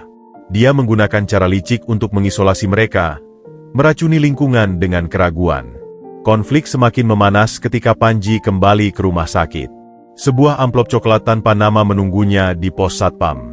Di dalamnya, berisi foto-foto dia sedang mengamen, dengan uang recehan berceceran, dan sebuah printout berita lama tentang pencurian yang dilakukan oleh seorang pengamen, yang jelas-jelas bukan Panji. Tidak ada pesan tertulis, tetapi maksudnya jelas. Lihatlah latar belakangmu yang kumuh dan berpotensi kriminal. Apa pantas kamu masuk keluarga terhormat? Marah dan merasa terpojok, Panji menghadapi Marlina. Apakah ini cara keluarga terhormat ibu bekerja? Menyebar fitnah dan mengintimidasi. Marlina terkejut melihat foto-foto itu. Panji, aku tidak tahu tentang ini. Aku bersumpah. Tapi Rendra adalah keluargamu. Dan dia melakukan ini karena saya dianggap ancaman untuk warisannya. Bukan? Jadi, ini semua tentang uang lagi? Sama seperti dulu? Tuduh Panji, suaranya penuh kepahitan. Marlina terdiam, malu dan marah pada saat yang bersamaan. Aku akan urus ini. Tapi Rendra lebih cepat. Keesokan harinya, dia muncul lagi, kali ini dengan senyum yang lebih tipis. Panji, ada waktu sebentar? Untuk ngobrol berdua saja, pria ke pria. Mereka pergi ke kafetaria. Rendra langsung membuka kartu. Kamu anak jalanan yang pintar. Cari ibumu yang kaya, dapatkan simpati, dan masuk ke dalam warisan. Skema klasik. Itu tidak benar, hardik Panji. Terserah. Tapi kenyataannya, kamu tidak cocok dengan dunia Marlina. Lihat dirimu. Apa yang kamu tahu tentang manajemen keuangan, tentang bisnis logistik, tentang pergaulan tinggi? Kamu akan jadi bahan tertawaan. Dan yang paling parah, kamu akan membuat Marlina jadi bahan gunjingan. Rendra menyandar ke kursi, sikapnya merendahkan. Saya tawarkan solusi yang baik. Terima saja uang tunai yang cukup buat kamu dan ibumu itu. 1 miliar. Lupakan saja hubungan darah itu, dan pergilah. Hidup tenang di kampung. Ini untuk kebaikan semua pihak. 1 miliar. Angka yang begitu besar, begitu menggoda bagi seseorang yang hidupnya dihitung dari receh. Tapi bagi Panji, tawaran itu adalah penghinaan tertinggi. Ini adalah upaya untuk membeli dan membuangnya. Persis seperti yang ingin dilakukan ayah kandungnya 20 tahun lalu. Saya tidak dijual, jawab Panji dengan dingin, bangkit dari kursinya. Dan saya tidak takut pada kamu. Rendra tersenyum sinis. Kamu akan takut. Semua orang punya rahasia. Atau, hal yang bisa dijadikan rahasia. Ancaman itu menggantung. Dan Panji tahu, ini baru awal. Rendra tidak akan berhenti. Dia telah membuka front baru dalam perang batin Panji. Selain harus memilih antara dua ibu dan dua identitas, kini dia harus menghadapi musuh yang nyata, yang berniat menghancurkannya dengan segala cara untuk melindungi kepentingannya. Perlindungan Marlina mungkin tidak cukup. Kembali ke pelukan Ibu Salma pun bukan lagi perlindungan yang aman. Panji mulai menyadari bahwa untuk bertahan, untuk melindungi kedua ibu ini, dia harus menemukan kekuatannya sendiri. Bukan sebagai Galang, bukan juga sepenuhnya sebagai Panji, tetapi sebagai dirinya yang seutuhnya. Tekanan yang dilancarkan Rendra bukanlah badai yang datang sekaligus, melainkan gerimis racun yang perlahan-lahan merembes ke setiap celah kehidupan Panji dan Ibu Salma. Dimulai dari lingkungan rumah sakit. Seorang perawat yang biasanya ramah, mulai bersikap dingin dan terburu-buru saat merawat Ibu Salma. Suatu pagi, Panji secara tak sengaja mendengar bisik-bisik dari luar kamar. Iya, katanya anaknya itu pengamen yang suka mabuk. Makanya ibunya sakit paru-paru, stres sekali. Yang ngurusin itu nyonya tua? Hus, jangan-jangan anak hasil skandal zaman dulu. Panji membeku di tempat, tangan menggenggam erat gagang pintu. Kata-kata itu seperti sabetan cambuk di udara dingin. Pulang ke kampung untuk mengambil barang-barang Ibu Salma yang lebih banyak, tekanan sosial semakin nyata. Ibu Sum yang dulu sering meminjamkan beras, kini hanya menggeleng saat Panji meminta tolong mengawasi rumahnya. Maaf ya, Panji, suami saya melarang saya ikut campur urusan orang lain yang rumit, katanya sambil menghindari tatapan Panji. Kata rumit digelitik dengan makna kotor. Bahkan anak-anak kecil yang biasa menyapa Kak Panji, kini ditarik cepat oleh orang tua mereka saat dia lewat. Sebuah lingkaran isolasi yang tak terlihat mulai mengencang. Kampung yang dulu adalah rumah, tempat dia dikenal sebagai Panji anak Bu Salma yang rajin, kini berubah menjadi labirin bisikan dan tatapan sinis. Puncaknya adalah kejadian di warung kopi ujung gang. Panji ingin membeli nasi bungkus untuk makan malamnya di rumah sakit. Saat sedang menunggu, obrolan sekelompok bapak-bapak yang sedang main domino terdengar jelas. Katanya sih dapat duit dari nyonya tua itu karena ngancem mau buka aib keluarga. Gumam seorang bapak. Wajar aja kalau Bu Salma sakit, hidup susah dikit, anaknya malah cari pelarian gampang. Mending ngamen yang halal, lah ini, sahut yang lain. Panji tidak tahan. Dia menoleh. Wajahnya pucat karena marah dan sakit hati. Bapak-bapak jangan asal bicara. Tidak ada yang seperti itu. Suasana mendadak hening. Pemilik warung, Pak Joko, yang biasanya baik, malah mendekat dengan wajah masam. Panji, lebih baik kamu pergi. Jangan bikin keributan di sini. Urusanmu dengan orang kaya itu, bawa-bawa ke kampung kita jangan. Tapi Pak Joko, saya tidak melakukan apa-apa, protes Panji. Kami dengar kamu sudah punya rumah baru dari orang itu.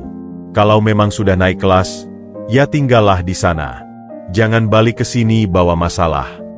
Kata-kata Pak Joko itu yang paling menyakitkan. Dia merasa bukan saja diserang, tapi juga diusir dari akarnya sendiri. Dengan perasaan tertusuk, Panji meninggalkan warung tanpa membeli apapun. Rasa kesepian yang begitu dalam menyergapnya. Dia tidak lagi punya tempat. Sementara itu, dari sisi Marlina, tekanan muncul dalam bentuk yang lebih halus namun sama menusuknya. Rendra, yang kini terang-terangan menunjukkan sikap bermusuhan, mulai melancarkan rayuan kepada Panji. Saat dia menemui Marlina di rumah sakit, dia sengaja mengajak Panji ngobrol. Gue ngerti, hidup lo keras. Gue pernah lihat lo nyanyi di depan mal. Bagus sih suaranya. Mungkin itu bakat lo sebenarnya, ujar Rendra dengan nada memahami. Mending lo fokus ke situ. Buat band, rekaman demo. Daripada maksa masuk ke dunia yang bukan lo kuasai. Di perusahaan, lo cuma akan jadi beban. Nanti malah mempermalukan Marlina. Rayuan itu licik. Ia menyerang keraguan terdalam Panji. Apakah dia cukup baik? Apakah dia pantas? Rendra menawarkan jalan keluar yang tampak terhormat. Kembali ke bakatnya. Padahal maksudnya adalah, kembalilah ke kelas rendahmu. Tekanan ganda ini mulai menggerogoti keyakinan Panji. Saat dia duduk sendirian di tangga darurat rumah sakit, memandangi kota di bawah, pertanyaan-pertanyaan menghantuinya. Mungkin mereka benar? Mungkin aku memang tidak pantas? Aku hanya pengamen miskin yang kebetulan lahir dari rahim seorang nyonya. Apa aku hanya akan membawa aib dan kesulitan bagi Ibu Marlina? Dan bagi Ibu Salma? Lingkungan sudah menolaknya karena aku. Identitasnya sebagai Panji goyah. Dia bukan lagi anak kampung yang diterima. Identitasnya sebagai Galang juga tidak pernah benar-benar ada. Dia terjebak di tanah tak bertuan, dikepung oleh kecurigaan dari kedua sisi. Hanya satu tempat yang masih memberinya ketenangan, di samping tempat tidur Ibu Salma. Tapi kini, dia ragu untuk membagikan beban ini. Ibu Salma masih dalam pemulihan. Stres bisa memperlambat kesembuhannya. Jadi, dia memendam semuanya sendiri. Suatu malam, Ibu Salma yang tajam perasaannya menangkap kegelisahan itu. Kamu kurus dan banyak pikiran. Nak, apa yang terjadi? Panji mencoba tersenyum. Tidak apa-apa, Bu. Cuma capek. Tapi Ibu Salma menggenggam tangannya. Jangan bohong pada Ibu. Apakah orang-orang di kampung membicarakan kita? Panji terkejut. Bagaimana Ibu bisa tahu? Ibu juga pernah dapat telepon dari nomor tidak dikenal. Aku Ibu Salma pelan. Mereka bilang, lebih baik Ibu tidak memanfaatkan anak Ibu untuk cari kekayaan. Lebih baik Ibu ikhlas melepasmu. Matanya berkaca-kaca. Itu sakit, Nak. Tapi ibu tahu, ini ujian. Ujian buat kita bertiga. Ibu tidak marah? Tidak takut? Tanya Panji. Marah. Iya. Tapi takut? Tidak. Ibu Salma memandangnya dengan keyakinan yang tak tergoyahkan. Karena ibu tahu siapa kamu. Dan ibu tahu, kebenaran tidak bisa dikubur selamanya oleh omongan jahat. Mereka mencoba membuatmu ragu. Jangan biarkan mereka menang. Namun, keyakinan ibu Salma saja tidak cukup. Saat Marlina mengumumkan bahwa dia telah secara resmi memasukkan nama Galang dalam dokumen-dokumen keluarga untuk mengklaim Panji sebagai anak kandungnya yang hilang, sebuah langkah hukum untuk melindungi hak warisnya dari Rendra, Panji merasa seperti dipaksa masuk ke dalam sebuah kotak. Dia harus memberikan sidik jari, tanda tangan dengan nama barunya, Galang Panji Kurniawan. Nama, Panji, diselipkan di tengah, sebagai kompromi, tapi rasanya tetap seperti penyerobotan. Ini untuk melindungimu dari Rendra, jelas Marlina. Tapi bagi Panji, ini terasa seperti identitasnya yang sesungguhnya. Panji, anak ibu Salma, secara resmi dihapus dan diganti dengan identitas baru yang penuh dengan beban warisan dan konflik keluarga yang tidak dia inginkan. Ujian keyakinan mencapai puncaknya ketika dia berdiri di depan cermin di kamar mandi rumah sakit. Dia menatap bayangannya. Pemuda berusia 20 tahun dengan mata lelah dan bahu yang menanggung beban terlalu berat. Siapa aku? Tanyanya pada bayangan itu. Apakah aku Panji? Pengamen yang harus kembali ke jalanan dan membuktikan bahwa aku bisa hidup tanpa bantuan siapapun? Atau apakah aku Galang, yang harus bertahan dan melawan Rendra, mengklaim tempat yang memang hak kelahiranku? Dia tidak tahu jawabannya. Yang dia tahu, tekanan dari dua dunia ini perlahan-lahan mematahkan tulang-tulang jiwanya. Dan jika dia tidak segera menemukan pondasi yang kuat dalam dirinya sendiri, bukan sebagai Panji atau Galang, tetapi sebagai dirinya sendiri, dia akan hancur berkeping-keping di persimpangan dua jalan ini, sebelum sempat memilih arah manapun yang akan dituju. Desas-desus yang disebar Rendra, akhirnya berubah menjadi aksi nyata. Suatu sore, saat Panji sedang pergi ke apotek untuk membeli vitamin tambahan bagi ibu Salma, dua lelaki berbadan kekar dengan kaos oblong dan celana jeans compang-camping muncul di depan rumah kontrakan mereka. Mereka bukan preman kampung yang dikenal. Wajahnya asing dan penuh ancaman. "Kamu siapa?" tanya Busum dengan berani dari balik pagar rumahnya, sambil memeluk cucunya. "Urusan dinas. Surat peringatan," jawab salah satunya dengan suara kasar, menempelkan sebuah amplop coklat ke pintu kayu yang lapuk. "Tempat ini melanggar peraturan. Harus dikosongkan dalam 3 hari. Kalau tidak, akan ada tindakan." Sebelum Busum atau tetangga lain bisa protes, mereka sudah pergi dengan motor butut, meninggalkan ketakutan yang berdenyut di udara kampung. Surat itu, tentu saja, palsu. Tetapi kepanikan yang ditimbulkannya nyata. Tetangga mulai mengumpat diam-diam, menyalahkan urusan Panji, yang kini mendatangkan masalah pada mereka semua. Panji yang pulang dan mendengar kabar itu langsung tahu ini ulah Rendra. Amarah yang selama ini dipendam mendidih menjadi tekad yang keras. Dia tidak akan lari. Dia akan mempertahankan rumah satu-satunya yang pernah dia kenal, tempat kenangan bersama ibu Salma dan ayah angkatnya tersimpan. Malam itu, Marlina dan Rendra, yang berpura-pura ingin berdamai, datang berkunjung ke rumah sakit. Marlina ingin membicarakan prosedur hukum untuk mengatasi teror Rendra. Namun, percakapan di kamar ibu Salma berlangsung tegang. "Tante, saya cuma ingin melindungi aset keluarga. Kalau orang luar tahu kita mengakui seorang pengamen sebagai ahli waris, reputasi kita hancur," bantah Rendra dengan suara lantang. "Reputasi? Reputasi apa yang kamu jaga? Reputasi untuk licik dan serakah?" sahut Marlina, suaranya bergetar marah. "Dia adalah anak saya, Rendra, dan saya tidak akan membiarkanmu menyakitinya lagi." Panji, yang merasa pertengkaran ini hanya menyakiti ibu Salma, memutuskan untuk membawa mereka keluar. "Kita bicara di luar. Ibu perlu istirahat." Mereka bertiga, Panji, Marlina, dan Rendra yang masih memendam amarah, naik ke dalam mobil Mercedes yang parkir di basement rumah sakit. Tapi Rendra, dalam emosinya, mengemudi dengan ugal-ugalan. Dia tidak langsung mengantar mereka pulang, malah menyetir ke arah kampung Panji. "Aku ingin lihat sendiri Istana, yang lo pertahankan mati-matian itu, hardik Rendra pada Panji. Sesampainya di depan rumah kontrakan yang gelap dan sunyi, Rendra keluar mobil, menunjuk-nunjuk rumah itu dengan ejekan. Ini cuma kandang tikus. Dan lo mau pertaruhkan nama baik keluarga untuk tempat seperti ini? Panji melompat keluar, berdiri di antara Rendra dan rumahnya. Pergi dari sini. Ini rumah saya. Pertengkaran verbal pun terjadi. Marlina berusaha melerai, tetapi emosi kedua pria itu sudah memuncak. Rendra mendorong Panji. Panji membalas. Hampir terjadi perkelahian fisik sebelum Marlina berteriak meminta tolong. Dalam kekacauan itu, gerakan Rendra yang kasar membuatnya menyenggol tumpukan kardus dan barang bekas di samping rumah. Sebuah kompor listrik tua yang masih terhubung ke kabel tambalan yang sudah compang-camping terjatuh. Percikan api kecil terlihat. Listrik, teriak Panji. Tapi sudah terlambat. Kabel yang terbuka menyentuh tumpukan kain dan kertas yang mudah terbakar. Api kecil menyala, dengan cepat membesar, menjilat dinding bambu dan atap seng yang sudah kering. Panji terpaku sesaat, melihat lidah api melahap rumah yang penuh kenangan. Lalu, nalurinya berteriak, "Ibu Salma, foto!" Di dalam rumah itu, di bawah bantal tempat tidur Ibu Salma, ada album foto tua satu-satunya mereka, foto-foto Panji kecil, foto pernikahan sederhana Ibu Salma dan ayah angkatnya, dan foto yang diselamatkan Marlina itu.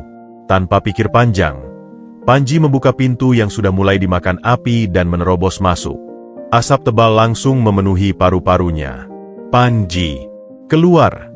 teriak Marlina histeris di luar, sementara Rendra hanya berdiri membeku, wajahnya pucat ketakutan melihat konsekuensi dari ulahnya.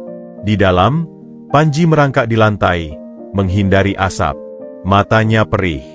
Dia meraih bantal yang sudah mulai hangus, dan di bawahnya, menemukan album plastik itu. Dia merangkak ke arah lemari kecil, berusaha menyelamatkan juga gitar peninggalan ayahnya yang ada di dalamnya. Di luar, Marlina melihat Rendra tidak berbuat apa-apa. Amarah dan keberanian seorang ibu yang melihat anaknya dalam bahaya membanjiri seluruh dirinya, melibas semua ketakutan dan keanggunan. Dia juga berlari ke arah rumah yang semakin terbakar. "Nyonya, jangan!"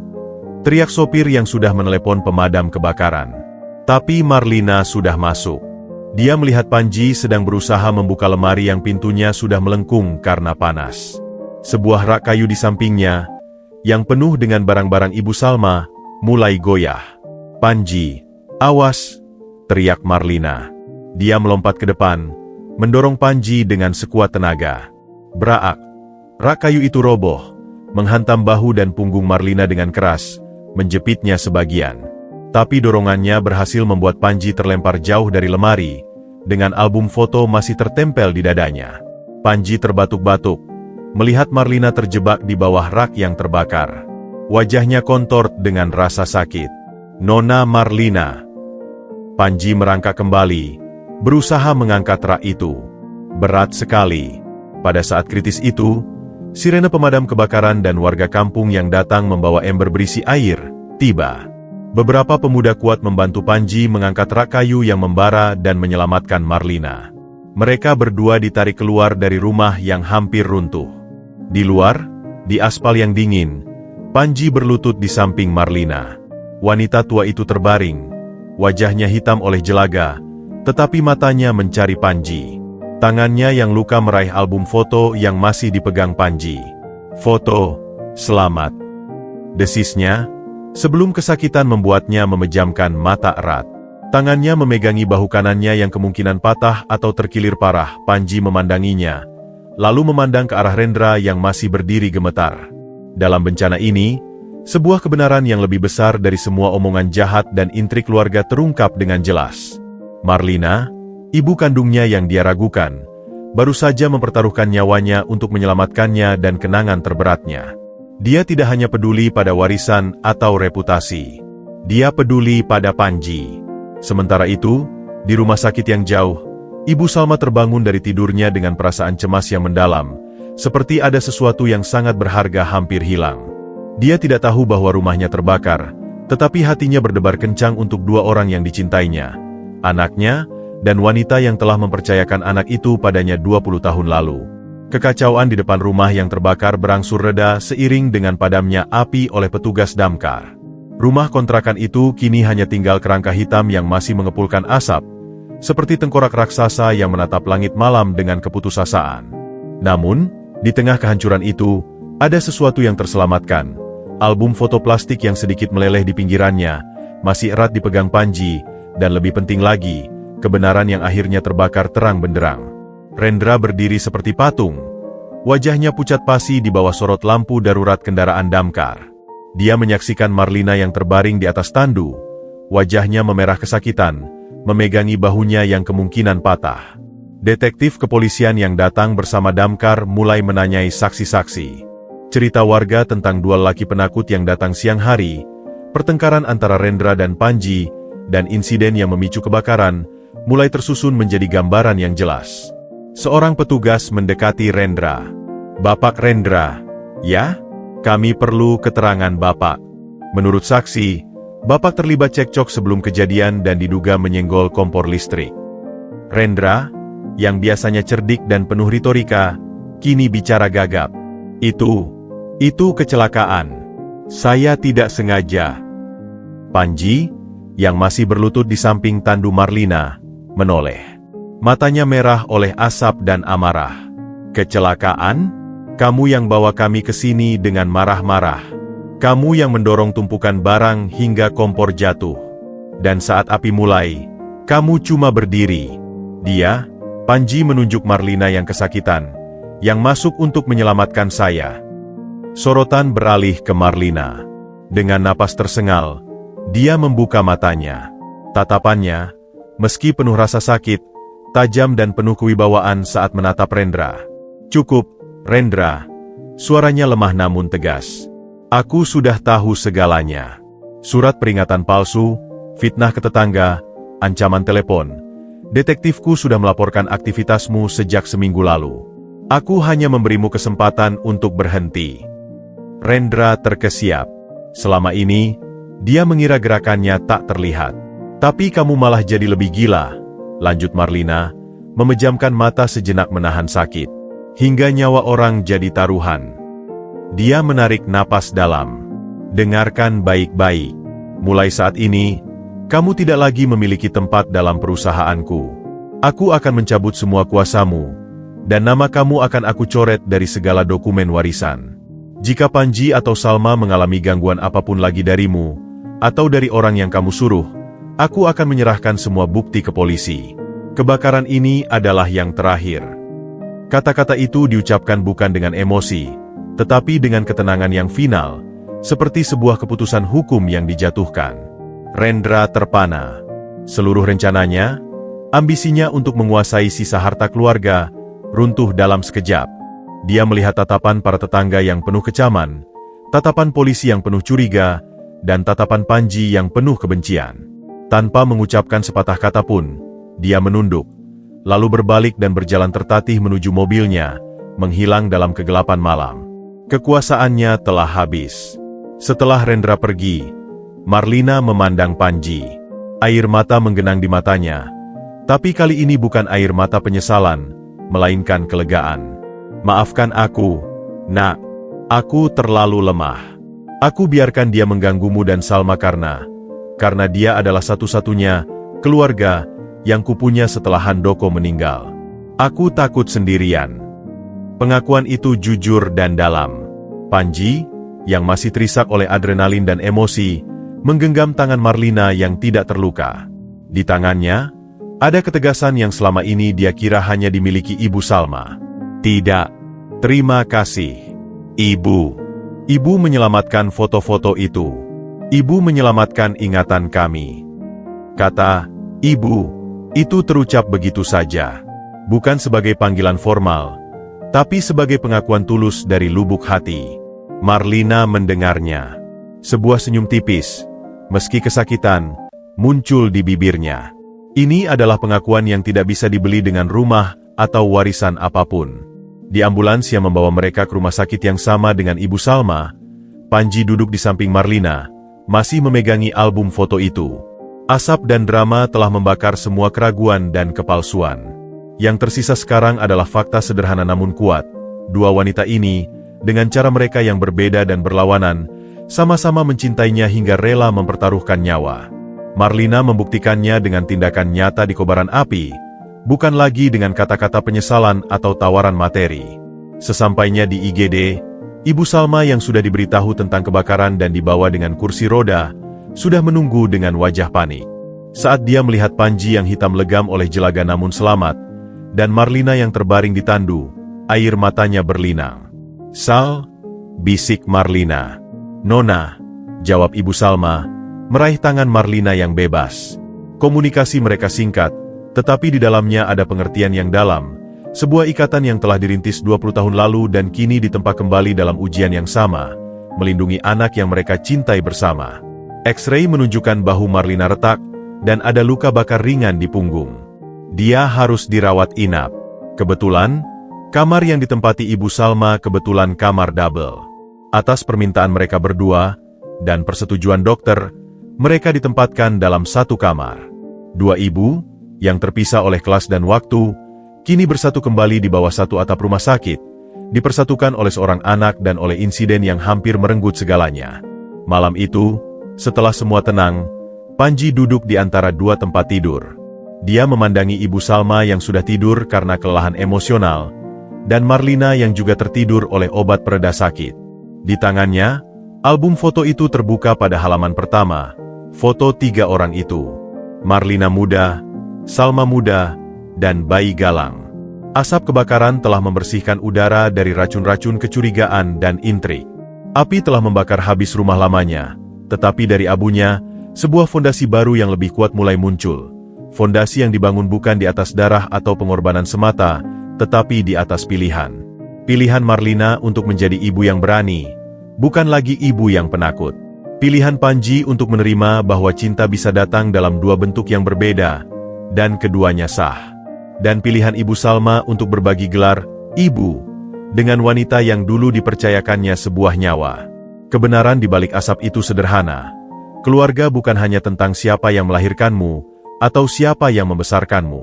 Keluarga adalah tentang siapa yang dengan tulus berjuang untukmu, dan untuk siapa kamu dengan tulus berjuang.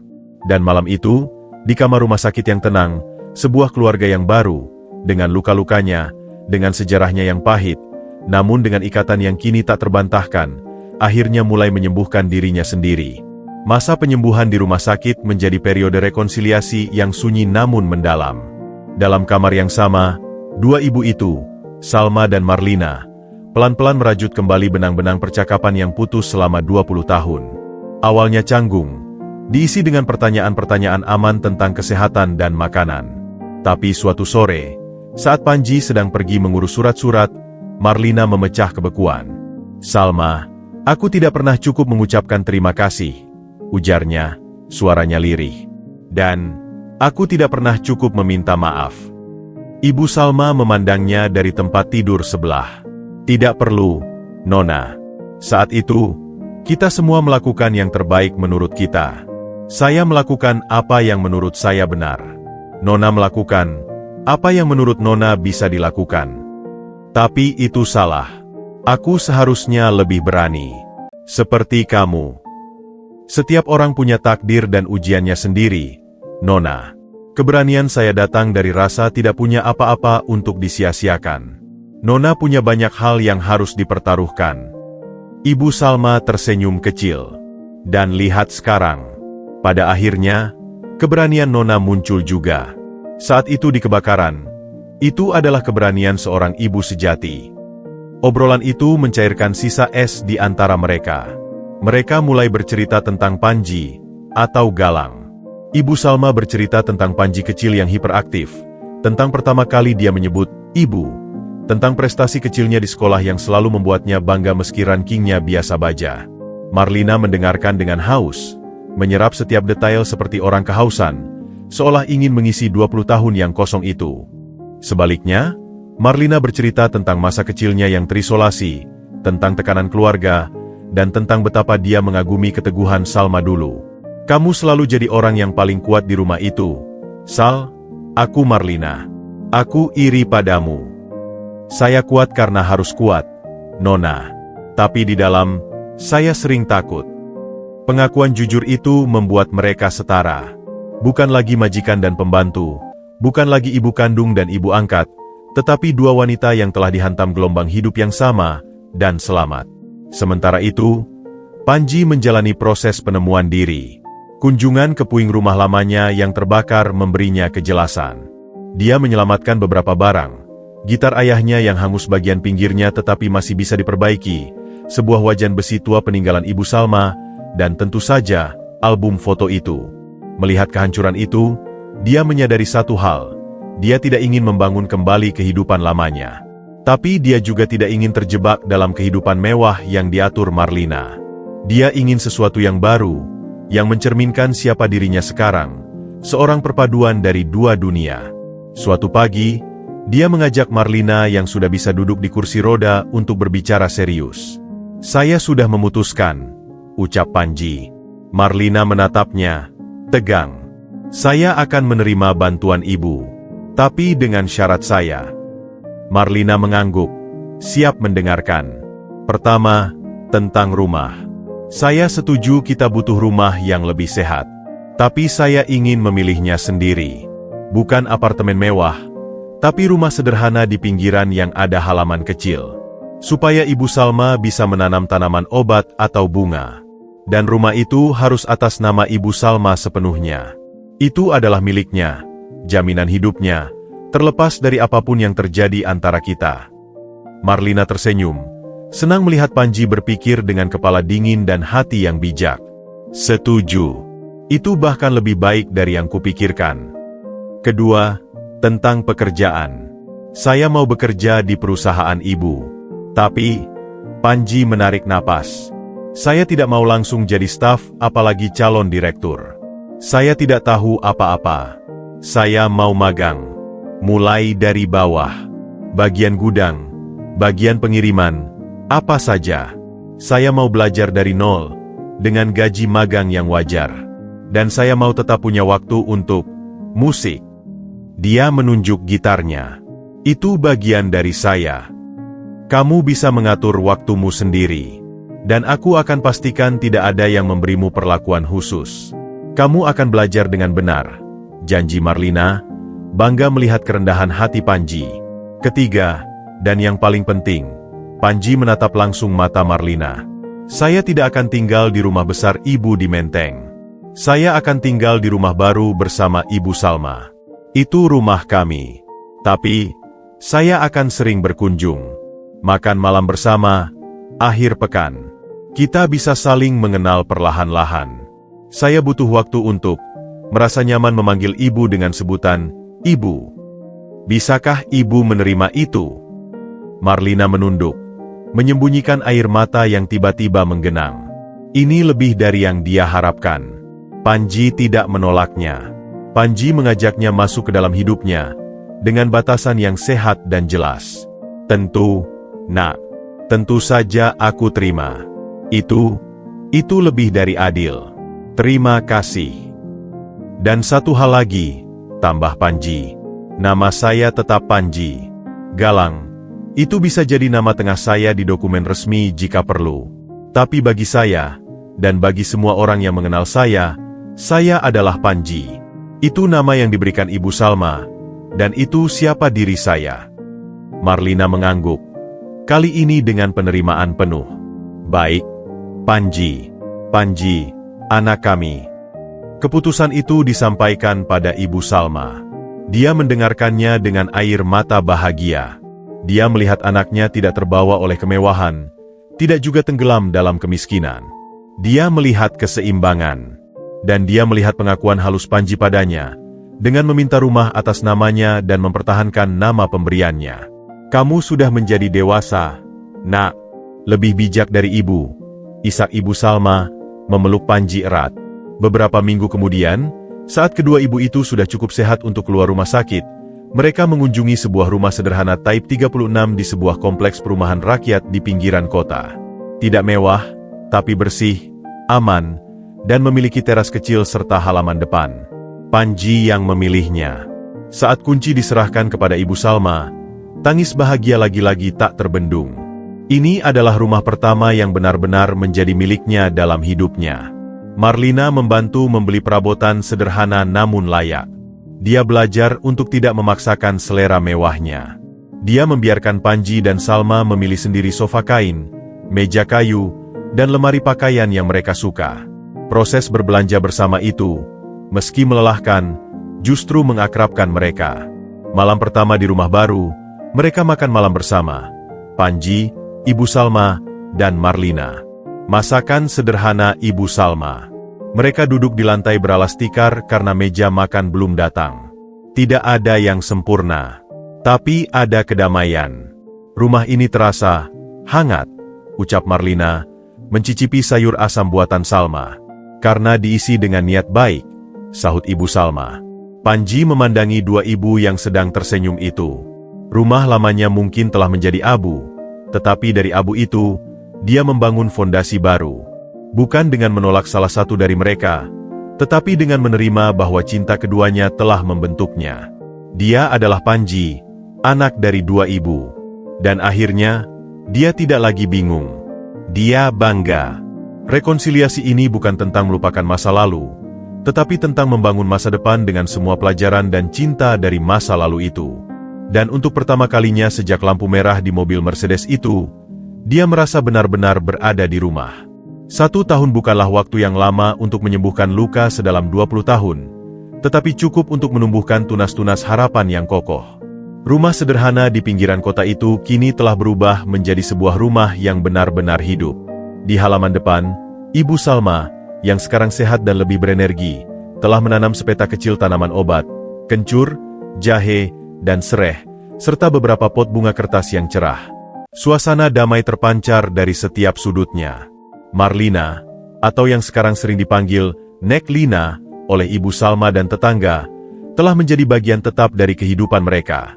Dia tidak tinggal bersama, tetapi sebuah kamar kecil selalu siap untuknya.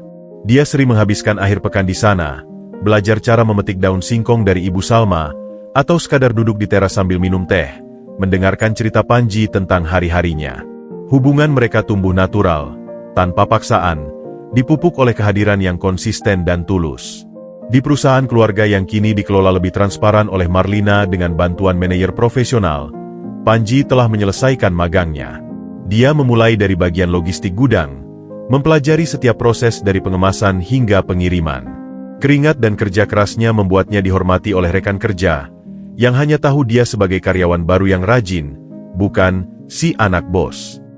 Baru-baru ini, dia dipindahkan ke divisi event dan hubungan masyarakat, sebuah usulannya sendiri karena dia melihat potensi di sana.